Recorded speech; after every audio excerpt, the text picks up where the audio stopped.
পুরানো দেখাই। এটা হচ্ছে হোসনি দালান রোডে আমরা যাচ্ছি। সকাল সকাল মুসলমানদের মধ্যে যে কয়টা সম্প্রদায় আছে তার মধ্যে একটি হচ্ছে শিয়া সম্প্রদায়।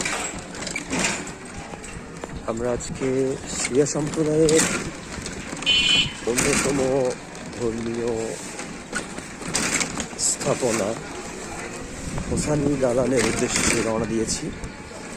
আমরা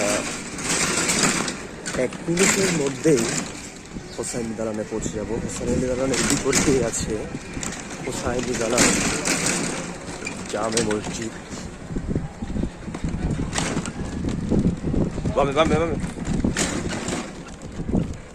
এবং হোসাইনি দালানের জামে মসজিদের বিপরীতেই, ঠিক বিপরীতেই হোসাইনি দালান অবস্থিত।